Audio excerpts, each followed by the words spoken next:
I don't lie. Dear Erika, you and Charlie began dating in earnest in 2019. I met Erika for the first time. So we met at the Turning Point headquarters office opening of August 2018. Goes, you know, I'm gonna date you. I didn't want to be friends with her, but if she wanted to date, that would be great. I had enough friends. Do I have any time to think about it? You and Charlie began dating in 2019. Yeah, you have until tomorrow night when I take you out for dinner. But I got a boyfriend. The first date ended telling her I needed to see her again. In 2019. You and Charlie began dating. Then I guess our second date was You and Charlie began dating. a basketball date. I said, hey, do you want to go to Hawaii tomorrow? In 2019. Because I was going anyway. And in retrospect, it was accompanied by a season of a lot of change. For one, I was getting married. Candace Owens met her husband, George Farmer, in December 2018 at a Turning Point USA event in London. They met on December 11th, 2018 and got engaged about 2 weeks later. I don't lie. Ho there, neighbors. Welcome back to my channel. My name is Edie. I feel like I haven't seen you in forever. I've been making some shorts, and Ben from the mod chat, JWet Group Therapy. Oh, I love JWet. Look what happened. Ask me how it happened. I'll tell you. I was trying to save Rachmaninoff Roman's food from the jaws of a crazy Shih Tzu this morning, and I bumped my pinky fingernail on my hand, on my right hand, and the whole thing came off. Okay. The whole nail. Not just the artificial nail, the real one. It was the juice. What was I saying? I haven't been with you in so long, right? Ben from the mod chat got me on Twitter. I'm calling it Twitter. I don't like X. I was flooding X with all of my candy content. By the way, I'm playing with some lights here. My hubby gave me a pink light in the ceiling, but a pink light bulb in both of my lamps. And then I have my fancy light that JWet gave me. I love JWet. If you are rude to Jason, just know I don't like you. I put Vaseline on my face as primer today because I read that that is what Marilyn Monroe did. Okay. I also did a couple of her other tricks, and I will see how this glam lasts the day, because normally I coat my entire body in Aquaphor at night. So I'm already down with Aquaphor Vaseline as moisturizer. Yes. Anyway, I am going to be working on something for Valentine's Day. I wasn't asked to do it. I was asked if I was going to do it. So I was going to do like a fun little flirty video making a dress that I saw Makara Tours make. And then Candy did this episode, and it just gave me a whole new inspiration for Valentine's Day. So we're going to be doing a short film. Okay, I need to film that this week. I already have the script in my head, and I did a voice memo about it. I will never play that for you, by the way. Anywho, I'm going to be on Paramount Tactical. Gary invited me on, so I think that is Wednesday, if things don't change. It was supposed to be yesterday, but it was Super Bowl. I'm super duper excited about that. I love Gary at Paramount Tactic. Candyland Biker Babe 7000 might show up. I'm not sure. She's become a real hit. You either love her or you hate her. Some people just hate looking at her. Okay, let's react to this. I'm on lunch. I only have 18 minutes left. Because I didn't do this up right. You don't believe it at all? Here we go. Ready? Dear Erika, I thought it best to do this publicly. I think public conversations keep everybody honest. And there are some things that certainly need to be clarified, because sometimes the gap between the truth and the lie is what happens behind closed doors. You and Charlie began dating in earnest in 2019, and in retrospect, it was accompanied by a season of a lot of change. For one, I was getting married and virtually, therefore, joined at the hip with my fiance. He was sort of a new third wheel at all of our events. A few months later, on May 1st, the public was informed that I was resigning from my position as the communications director of Turning Point USA. If you noticed at the beginning of this video, just a little montage that I spliced together. In earnest, Charlie went on record. It's just silly little interview that he did. I mean, really, I didn't give much of a thought. Then I heard Candace say this, and she lied right to our face. And Charlie, in earnest, began dating Erika, and Erika confirmed it to our face, that she and Charlie met at the Turning Point headquarters opening in Arizona in August of 2018. They took a meeting together, with no exact date given for that meeting, but we know, it's documented fact, and we know because it is a documented fact, that they went out on a date the next day. The very next day, they went out on a date. That was a time frame given to Erika by Charlie. Time frame allotted for her to consider the debacle of accepting a date with a man she barely knew. That debacle, was one that infiltrated the room, and you could feel it. It was palpable.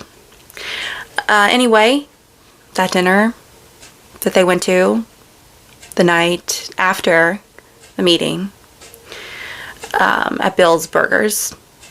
Was it Bill's Burgers? I don't know. Charlie said, I have to see you again. I have to see you again. I know Charlie, and he was, this isn't something that he would have joked around about. I know. And so they had a basketball date the very next day. And then in earnest, Charlie invited Erika to go to Hawaii with him the next day because he was already going to an event that Candace also attended in Hawaii. It's a documented fact that they went to Hawaii together. So I guess you could say that Candace lied to our faces of all of her 6 million followers on YouTube. Lied to us. Tried to deceive us into thinking that Candace met George before Charlie earnestly began dating Erika. So you saw that at the beginning of this video. So I just wanted to put it out there because I think that the puzzle pieces they're falling into place. And I think, call me crazy, call me kooky, I think more puzzle pieces will be falling into place as the puzzle progresses. Let's continue. Media ran with, it was anti-Semitism or some disagreements about Kanye West, but that wasn't true. None of that was true. The truth, and I think that you very well know what the truth is, because you were around for it, is that Charlie and I had a disagreement, which fractured my trust in him. He did something that he had never done before. He lied to my face about money.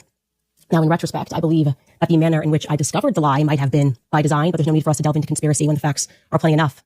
Charlie had taken a meeting down in Florida with Ike Perlmutter at Mar-a-Lago. It was a fundraising meeting. For whatever reason, he did not want me to know about this meeting, and that was strange. It was meant to be kept a secret. Strange because we had always collaborated on and taken those sorts of meetings together. Anyway, I found out about it, and I decided to ask him casually as we were riding up an elevator at the Trump Hotel in D.C. I said to him, have you heard from Ike recently?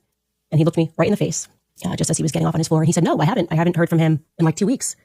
And I then said back to him, really, Charlie, because you had lunch with him yesterday at Mar-a-Lago. And I saw a stomach drop.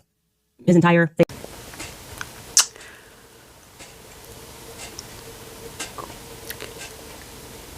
How did she know that he had lunch at Mar-a-Lago? Recently, I visited Hulu and scrolling through their docuseries sections. And I'll have you know, it's verifiable fact in my watch history that I watched a documentary called Stalking Samantha. And it was about a lunatic who stalked a poor, defenseless, I don't know, was she defenseless, woman over the course of 10 years. Had trackers on not only her car, but her friends' cars. Even during a period, a season, if you will, of having a protection order in place. Stalker was still stalking Samantha across those 10 years and was planning her demise the entire time. I have a feeling, okay, I don't know, but I know. Candace was stalking Charlie. The bunny boiler herself. How did you know? He went to Mar-a-Lago, whatever. If everybody who's watching, just put me on the do not call list. Do not call list. Spam risk. Okay? Don't call me anymore. She was stalking him. She was stalking him in a variety of ways. I believe that she had things in place to track his emails, his whereabouts. I also think that she still has people on the inside providing her with information. How did you know? Who gave you that information? Or were you following him? Okay. Were you following him? It looked, as if he was going down a roller coaster. He stuck his arm back in the elevator really quickly and tried to explain it away. He then pivoted toward an apology, but obviously the damage was done. And if I'm being honest, I was as hurt as I was shocked and confused by it because we were close. We did go back down to the lobby. We sat at a table and we talked. I don't even remember whether or not I was angry. I probably was. That does tend to be my choice emotion. But deep down, there was a part of me that knew that it was coming because of a lot of the new hires that were coming to Turning Point USA post Kanye tweet. Charlie had new people in his ear that were hijacking his ambition, making him believe that money was the truest measure of success.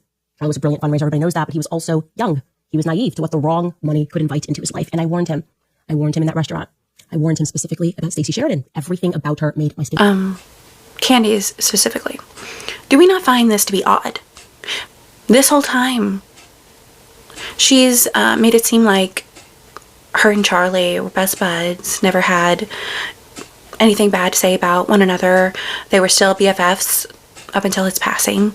Her departure was cordial, okay, from TPUSA. Never heard about this, ever. And don't you think we would have heard about it?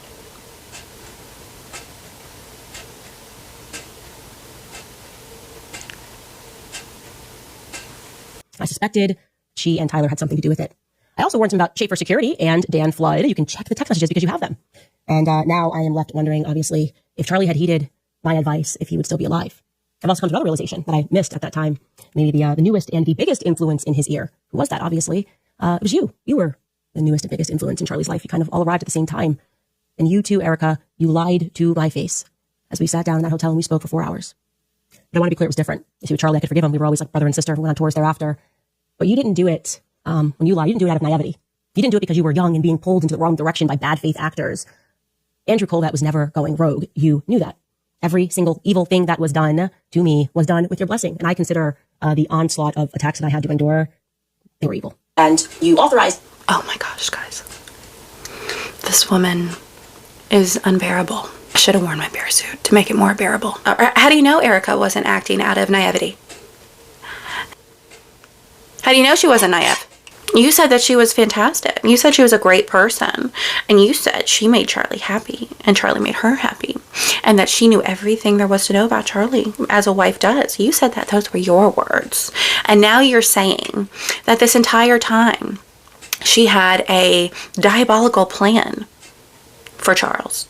And then she tried to weave her way into your relationship as a way to control Charlie, to get TPUSA on a different track.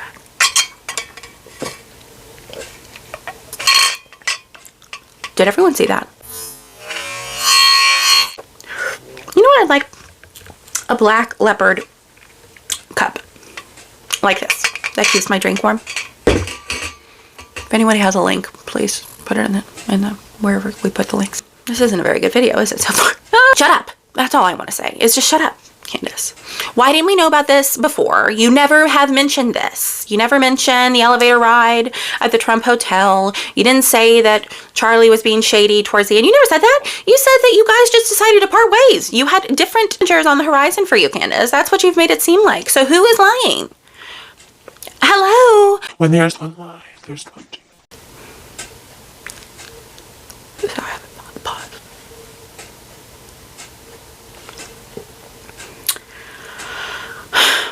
You know who she reminds me of? When I started dating my David, one of his best friends was a girl. She worked at the restaurant that I worked at, and one day, it was like 3 months into our relationship, and I was super busy, and he came just to bring me a milkshake and give me a kiss. It was a strawberry milkshake. Thank you, David. And I was waiting my tables, and somebody came up to me and was like, She's going bananas. She's going bananas in the back, in the kitchen. Why? I said, why?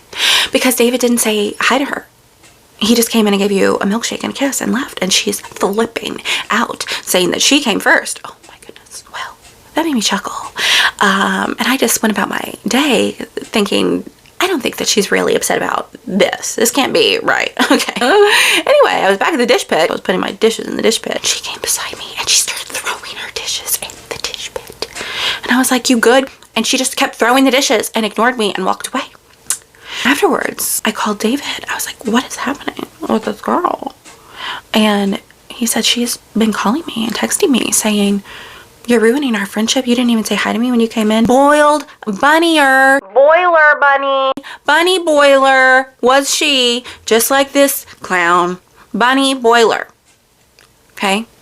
She's still so upset that she was replaced by a beauty queen. Stunner, sexy, stunner. Erika, say what you want about this girl. Ain't no one stunning like she is. Yes, girl, wear that glittery pantsuit, please. Wear those leather pants. Okay, yes, wear those leather pants and flip your hair. If I had that long hair, girls, let me tell you, I'd be...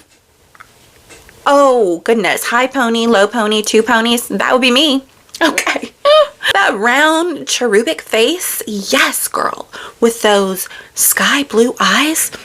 Sign us all up. And also, it eats her alive. That only took those several hours. And Charlie even said, it became clear to me early on that I didn't want to work with her. I wanted to date her with the intention of marrying her. Like, he knew in an evening. Okay. He was like, I will take it. Please, girl, you have until tomorrow night. And even then, I'm not taking no for an answer. Like, not stranger danger, but I'm taking you out. Like, we are going to be a thing. Like, you are going to be my wife and the mother of my children. Eats her alive. And the one clip that I shared the other day, where her body totally gave her away. Her body turned on her. She was like... And to the comment that I was jealous of Erika, like, oh my gosh, what are you talking about? Hey, fun fact, the entire time that Charlie and I were on the road together, I had a boyfriend. I had a whole boyfriend. Not a half boyfriend. I had a whole boyfriend. The lies that are coming out of her mouth. But she's not just jealous of Erika. She was jealous of Charlie. There wasn't real love there for Charlie. She was infatuated with him, and she wanted that power. That's what it is. She wanted the power, fame, and money. So funny, the projection of it all, and the hypocrisy of it all. She is a money-hungry demon. Oh, money, money, money, money, money, money. Money, money, money, money, money. I gotta get back to work. We will resume in a moment. The truth, and you authorized people with an incredible amount of money to attack one of the few people in politics who was actually grieving your husband. You knew we had a deep friendship. You knew I was telling the truth about the Catholic thing, about everything. You allowed these people to lie and to say that Charlie and I hadn't spoken since 2019. I mean, it's crazy how much of a lie that was. You authorized it, and I now know that. The question is why? It was so cruel, so mean, right? Why impart that on someone who you know, within a sea of snakes, actually cared about Charlie and didn't want anything out of the organization? Maybe it's because I was like a loose end. One person that wasn't controlled by an organization, had just kind of proven that I'd rather lose everything to say something that I don't believe, least of all for money. I mean, maybe it's also because you have his phone.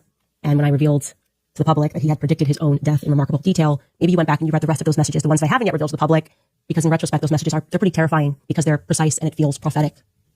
Charlie was gifted. You know that. I know that. And the government most certainly knew that as well, since he was a kid, which is why it was at least very interesting to me that you told the New York Times, something that most people didn't pay attention to, but you told the New York Times the night before his murder, Charlie's, and I'm going to quote this, you said that Charlie's adrenal glands were just going off. He couldn't sleep. I know enough about Charlie to know what that means. That means that Charlie was being bothered. He was probably having visions like he was in 2018, probably a clearer vision than the one that I had that you guys tried to mock, that danger was coming. And I'm going to go ahead and say that it wasn't about a Jezebel article written by some leftist. Please stop saying that because it's not true.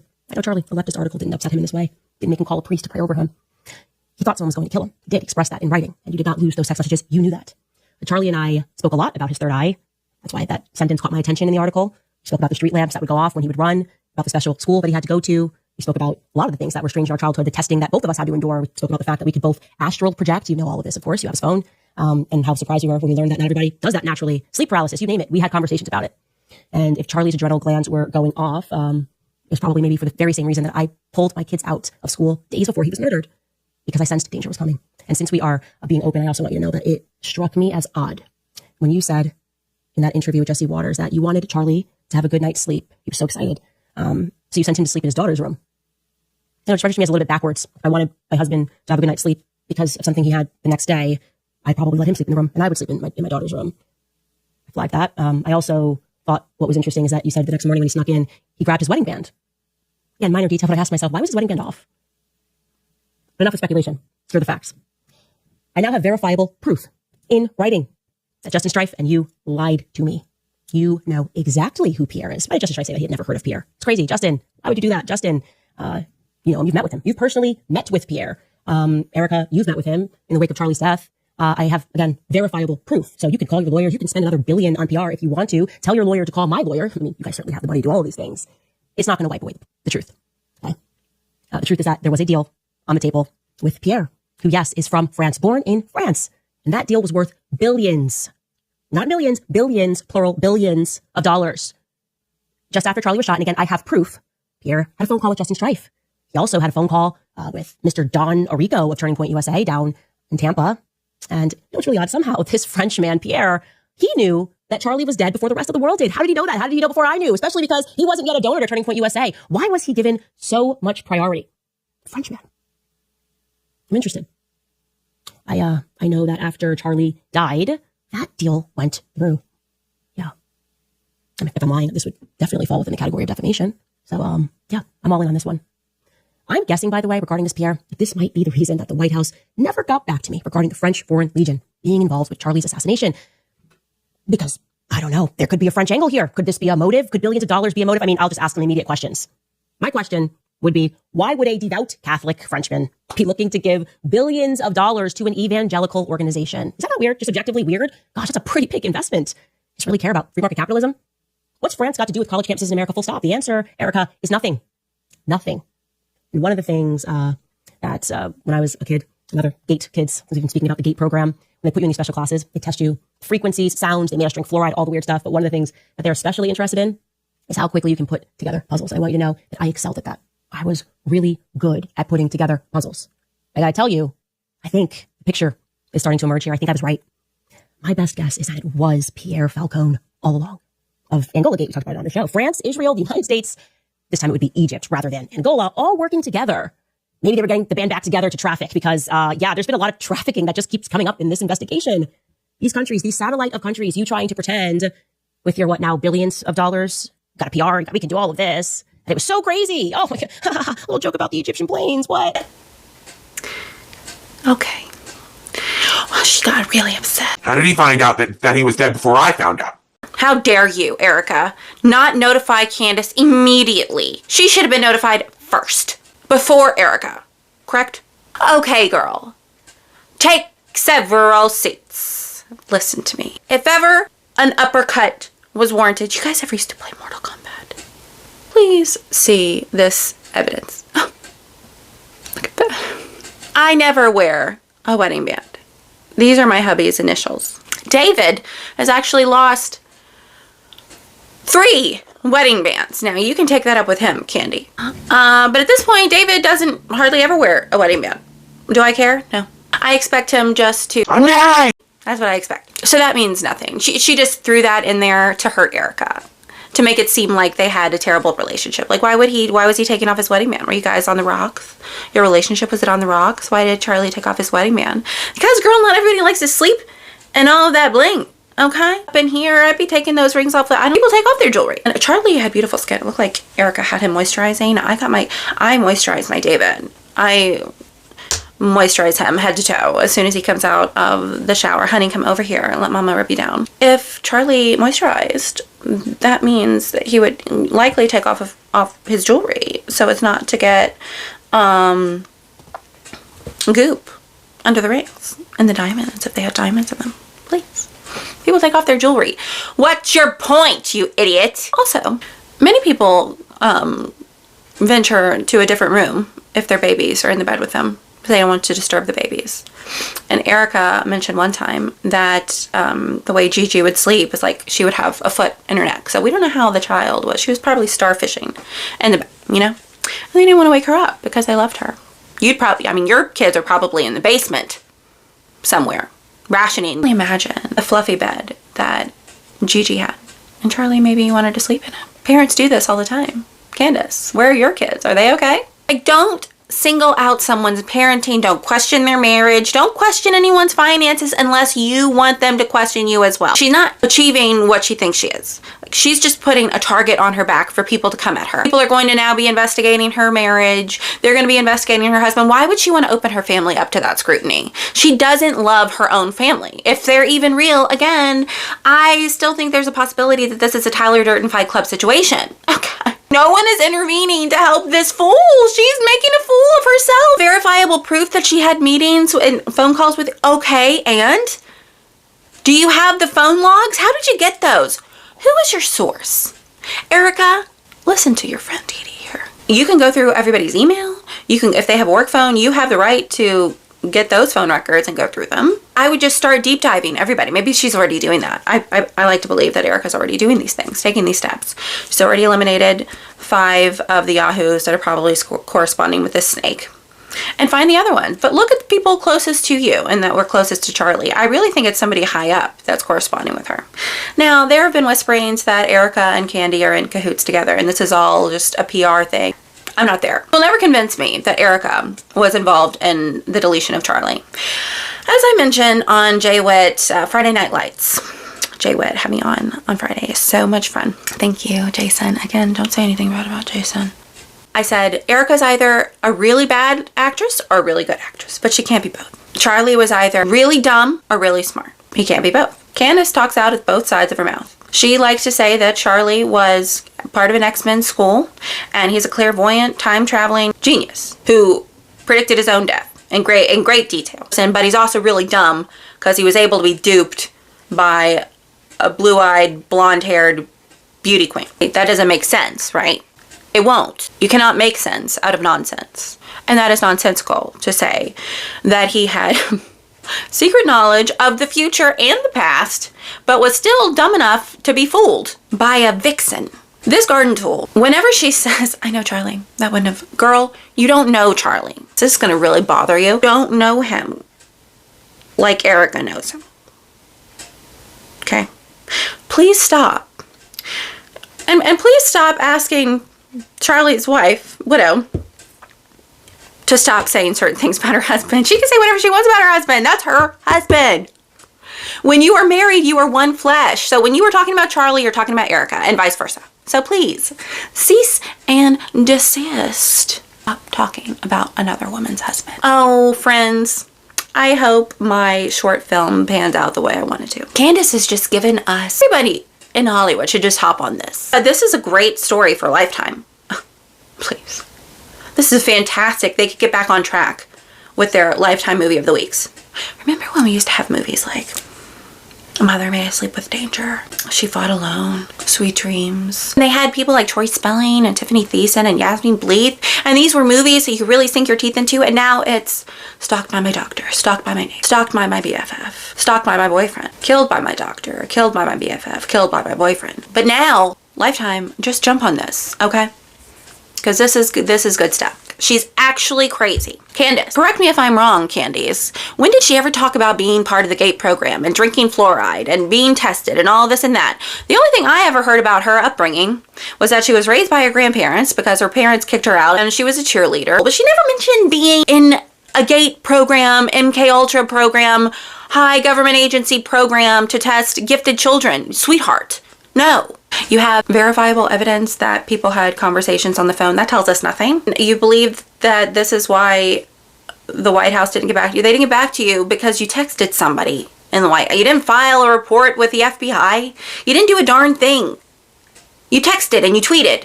You didn't follow the proper protocol. Shut up. But you're gifted, right? And you're really good at puzzles? Well, put that puzzle together. What do I need to do to report that somebody put a deletion out on my life? Oh, I know. Let me tweet. By the way, I told you that I'm on Twitter, right? Oh, I thought the candies were bad on YouTube. They are lethal on Twitter. They use vulgarity, profanity. They are crazy. They're crazy. I don't want to be part of that. Even when I liked Candy, I wasn't acting like that. Praise the living God. Okay, so what do we learn from this video? That Candace is actually psychotic. She's been stalking Charlie since the beginning. You know, she said that she met Charlie just at an event and within 4 minutes he hired her. Guaranteed. She had all of her prospects written out of who she was going to attack. She knew exactly what to say to him. She had the key points, key talking points. Everything she does with everyone, right?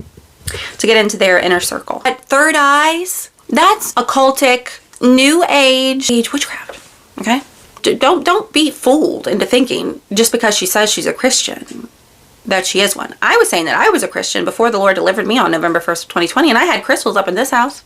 If she believes in third eyes and she believes that she was astral projecting when she was young, you know that a lot of children experience demonic oppression when they're really young.